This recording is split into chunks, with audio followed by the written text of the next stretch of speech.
மல்லி சீரியலில் இன்றைக்கி என்ன நடக்குது அப்படின்னு சொல்லிட்டு பார்த்தீங்கன்னா, எங்கே ரகு வந்து மாட்டிக்கினாரோ அப்படின்னு நினச்சிட்டு இருந்தா, ரகு தான் வந்து மல்லியை வந்து இப்போ வச்சு செஞ்சிட்ருக்காருன்னு சொல்லணும்னா என்ன அப்படின்னு சொல்லிட்டு பார்த்தீங்கன்னா, ரகு வந்து மல்லிக்கிட்டேயும் மாட்டலை, நம்ம பாபுக்கிட்டேயும் மாட்டவே கிடையாது. ரகு வந்து தப்பிச்சிட்டாரு. ஏன்னா வந்து போலீஸ்கிட்ட இருந்தே தப்பிச்ச ரகு மல்லிக்கிட்டேயும் பாபுக்கிட்டேயும் மாட்டிப்பாங்க அப்படின்னு சொல்லிட்டு நம்ம நினச்சது தப்புன்னு நினைக்கிறேன்.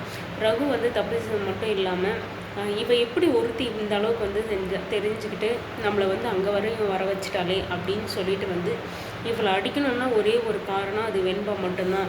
ஸோ அதனால் வந்து வெண்பாவை வந்து ஏதாவது பண்ணால் மல்லி வந்து உடச்சி போய் ஒரு இடத்துல உட்காந்துருவா அப்படின்னு சொல்லிட்டு ரகு வந்து ஒரு பிளானை போட்டிருக்காரு. அது வந்து மிரட்டுறதுக்கான வார்னிங்கா இல்லை வந்து உண்மையிலே வந்து வெண்பாக்கு ஏதாவது பண்ணணும் அப்படின்னு சொல்லிட்டு பண்ணுறாங்களா அப்படின்னு சொல்லிட்டு தெரியல.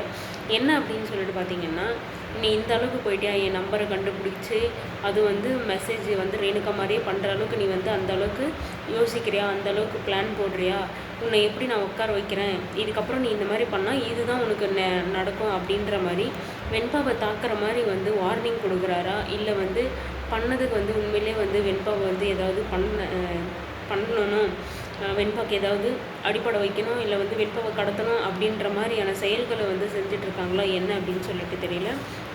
ரகு வந்து மல்லிக்கு கால் பண்ணி, நீ வந்து இந்த அளவுக்கு பண்ணுவேன் அப்படின்னு சொல்லிட்டு நான் உன்னை தப்பாக குறைச்சி எடை போட்டுட்டேன், உன் பொண்ணு தானே உனக்கு உயிர், உன் பொண்ணை பாரு, நான் வந்து இன்னும் கொஞ்ச நேரத்தில் தூளாக பீஸாக பண்ண வைக்கிறேன் அப்படின்னு சொல்லிட்டு வந்து சொல்லிடுறாங்க. மல்லிக்கு ஒரு பயம் ஆகிடுச்சு.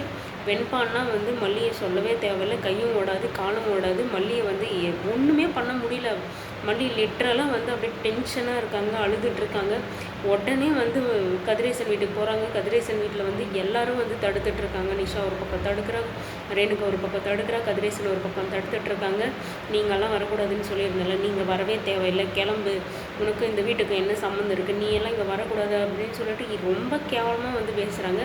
பட் யார் பேசுகிறதுமே வந்து மல்லியோட காதில் வந்து விழவே விழலை. எல்லாரையும் தள்ளிட்டு வெண்பா கிட்ட போகிறாங்க. வெண்பாவை பார்த்துட்டு நல்லா இருக்கேன் வெண்பா அப்படின்னு சொல்லிட்டு பார்த்துட்டு உடனே வந்து பேக்கெல்லாம் செக் பண்ணிகிட்டு இருக்காங்க. பேக்கெல்லாம் செக் பண்ணிகிட்டு இருக்கும்போது வந்து புதுசாக ஒரு பாக்ஸ் ஒன்று இருக்குது. ஆனால் அந்த பாக்ஸில் வந்து இருக்குது அப்படின்ற மாதிரி வந்து நம்ம மல்லி வந்து நினச்சிட்டு பாக்ஸை தூக்கிட்டு வெளியே போகிறாங்க. பாக்ஸை தூக்கி வெளியே போகும்போது பாக்ஸை எப்படியும் வந்து தூக்கி வெளியே போட போகிறாங்க. அப்படி போகிற போது தான் வந்து தெரிய போகுது அது ஒரு எம்டி பாக்ஸாக இல்லை நிஜமாகவே வந்து பிளாஸ்ட் ஆகிற மாதிரி வந்து ஏதாவது இருக்கா அப்படின்னு சொல்லிட்டு. பிளாஸ்ட் ஆனால் பிரச்சனை இல்லை, மல்லி வந்து பார்த்துட்டாங்க. ஸோ வந்து எப்படியும் வந்து யாருக்கும் எந்த ஆபத்தும் கிடையாது. அங்கே இருக்கிறவங்கெல்லாம் மல்லி புரிஞ்சிக்க மாட்டாங்க அப்படின்றதோட மல்லி மேலே எந்த தப்பும் கிடையாது அப்படின்னு சொல்லிட்டு வந்து புரிஞ்சுப்பாங்க. அதுவே வந்து பாக்ஸில் ஒன்றுமே இல்லை, பாக்ஸ் வந்து எம்டியாக இருக்குது அப்படின்னு தெரிஞ்சால் அவ்வளோதான், முடிஞ்சதுங்க. மல்லியை திரும்பவும் வந்து சாடி சொல்ல ஆரம்பிச்சிருவாங்க. நீ வந்து நடிக்கிற, வெண்பா வந்து வீட்டுக்கு கூட கூட்டின்னு போகணும் அப்படின்னு சொல்லிட்டு நடிக்கிறியா, இந்த மாதிரி தான் எங்களுக்கு வந்து நடிக்கவே தெரியல, எந்த அளவுக்கு வந்து நடித்து வந்து இவ்வளோ நாள் வந்து வெண்பாவையும் மாமாவையும் வந்து ஏமாற்றிட்டு இருந்திருக்க அப்படின்னு சொல்லிட்டு இப்போ தானே தெரியுது அப்படின்னு சொல்லிட்டு வந்து கதையை வந்து எடுக்க போகிறாங்க. கதிரேசனுக்கு மல்லி மேலே இருக்கிற கோவம் வந்து இன்னமும் வந்து அதிகமாக போகுது. இதோட இந்த பிரச்சனை நிற்காதுங்க. உடனே வந்து விஜய்க்கு வந்து போகும் நியூஸு. விஜய் வந்து ஆல்ரெடி சொல்லிகிட்டே போயிருந்தார், நீ எந்த ஒரு பிரச்சனையும் பண்ணாத மல்லி, நான் வந்து போயிட்டு வர வரைக்கும் நீ சைலண்ட்டாக இரு, நான் வந்த அப்புறம் கூட இந்த பிரச்சனையை பார்த்துக்கலாம் அப்படின்ற மாதிரி வந்து விஜய் சொல்லி போயிருக்காரு.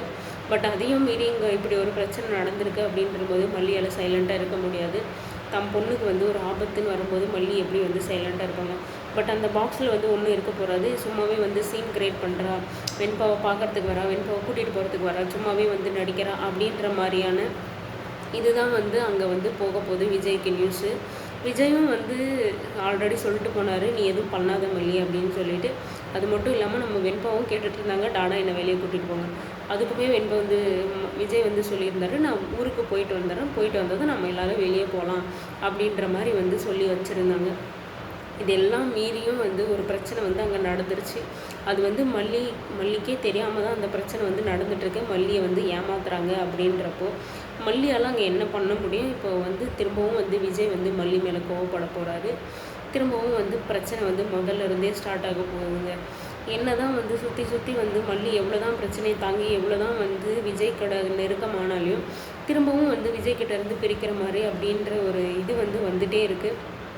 இதுக்கப்புறம் இந்த பிரச்சனையை வச்சு ரேணுகா வந்து உள்ளே வர போகிறாங்களா, இல்லை வந்து விஜயை வந்து திரும்பவும் ரேணுகா வீட்டுக்கே வந்து கூட்டிகிட்டு போகிறோம், அங்கேயே தங்க வச்சுக்க போகிறாங்களா அப்படின்னு சொல்லிட்டு தெரியல. கண்டிப்பாக இந்த பிரச்சனையை வச்சு ஒன்று இவ இங்கே இருக்கவே கூடாது, அப்படி இல்லைனா விஜய் வந்து என் கூட இருக்கணும் அப்படின்ற மாதிரி வந்து ரேணுகா வந்து சீன் போட போகிறா. அது மட்டும் இல்லாமல் அப்பா கிட்ட வந்து உங்ககிட்ட இல்லாத பணமாப்பா, நம்மக்கிட்ட இல்லாத பணமாப்பா, இந்த பணத்தெல்லாம் விட்டுருங்கப்பா, எங்கேயும் ஒன்று போயிட்டு போகுது, உங்களுக்கு எதுவும் ஆகிடக்கூடாது, போலீஸ் அங்கே இங்கே நல்லா தெரியாதீங்கப்பா, உங்களுக்கு ஏதாவது ஒன்று ஆச்சுன்னா எங்களை யார் பார்த்துப்பாங்க அப்படின்ற மாதிரி வந்து சீனெல்லாம் சும்மாவே வந்து க்ரியேட் பண்ணிகிட்டு இருக்கா ரேணுகா. பட் வந்து இதெல்லாம் வந்து நடிக்கிறது போய் நடிக்கிறா அப்படின்றதெல்லாம் எதுவுமே தெரியாமல் இருக்கா கதிரேசன். என் பொண்ணு எவ்வளோ என் மேலே பாசமாக இருக்கா, எனக்கு ஒன்றுனா வந்து என் பொண்ணு வந்து தாங்க மாட்டா அப்படின்ற மாதிரி வந்து பெருமையாக வந்து நினச்சிட்ருக்காரு கதிரேசன். பட் அங்கே என்னன்றது நமக்கு தெரியும். கதிரேசனை நினச்சி சிரிக்கிறதா அழுகுறதானே தெரியலங்க, அந்த மாதிரி இருக்குது. இப்படியுமா வந்து நம்பிட்டு இருப்பீங்க அப்படின்ற மாதிரி இருக்குது. ஒரு இடத்துல இல்லைனாலையும் இன்னொரு இடத்துல வந்து கண்டிப்பாக எப்படியாவது ஒரு சந்தேகம் வருங்க. அது எப்படிங்க எந்த ஒரு இடத்துலையுமே வந்து சந்தேகம் இல்லாமல் இந்த அளவுக்கு வந்து நம்ப முடியுது அப்படின்னு வந்து சொல்லிட்டு எங்களால் கொஞ்சம் கூட நம்பவே முடியலைங்க.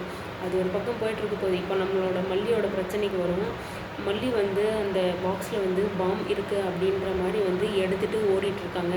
பட் அந்த பாக்ஸில் வந்து பாம் இருக்கா, இல்லை உண்மையாகவே வந்து ஏதாவது இருக்குமா அந்த பாக்ஸில், இல்லை வந்து சும்மா எம்டியாக இருக்குமா அப்படின்றது வந்து அதை பொறுத்து தான் வந்து மல்லி நிலைமையை வந்து காப்பாற்ற முடியுமா, இல்லை வந்து என்ன பண்ண முடியும் அப்படின்னு நம்மளால் கெஸ் பண்ணவே முடியும். இதுக்கப்புறம் என்ன நடக்குது அப்படின்னு சொல்லிட்டு நம்ம வெயிட் பண்ணி பார்க்கலாம்.